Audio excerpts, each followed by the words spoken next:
Welcome to Ride the Pines 2013 NFL Kickoff Special. Now, most shows, blogs, websites will give you their predictions for 2013. We don't do that.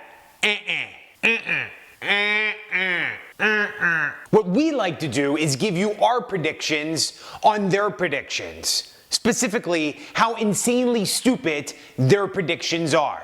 So here is our top 5 most insane predictions for the 2013 NFL season.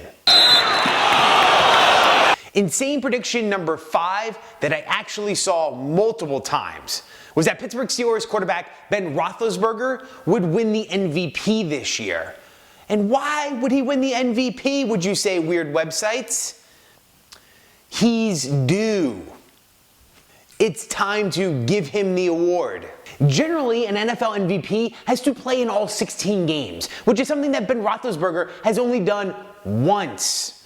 And I'm sure this will be the year he does it.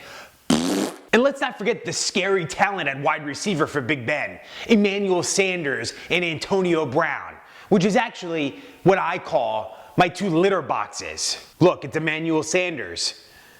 And look, there's Antonio Brown. Dude, why are they litter boxes? If you need an explanation about my poop joke, please turn off the show now.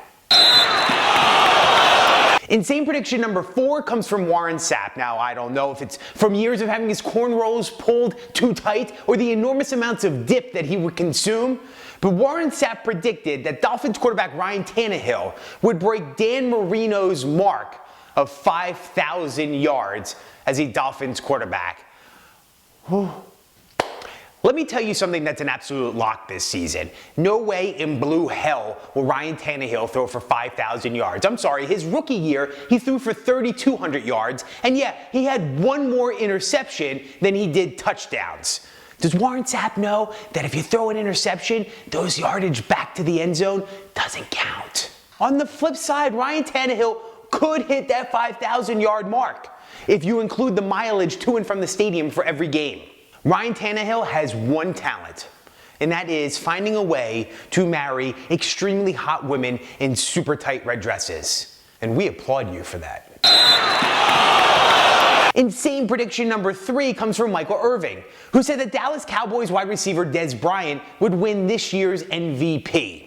Now, that would make Bryant the first wide receiver ever to win the MVP and also make him the first person ever to have success while playing with Tony Romo.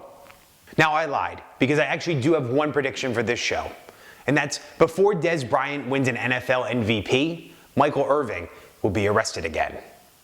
Take that to the bank. And then snort it.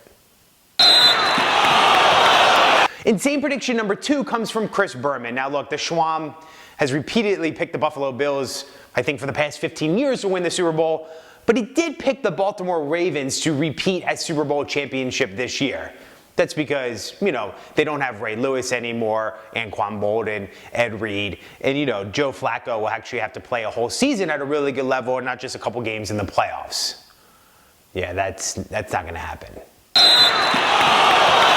An insane prediction number 1 comes from a guy who gets paid by CBS to follow the NFL. His name is Pete Prisco. And this guy picked the Cincinnati Bengals to win the Super Bowl this season. I'm sorry, is someone a little enamored by watching HBO's Hard Knocks? Whoa, the Bengals look so cool. Are you kidding me, dude? What makes me nuts about this prediction is that it's a total douche move. You're just trying to be the guy who picked the Bengals, trying to get a little controversy going. You don't believe in this pick. This is just you being a turd, trying to be a shock jock. Look how crazy I am. But I hope from now on you have to write at the bottom of your articles, /Pete Prisco, the idiot who picked the Bengals, period, /turd.com, douchebag.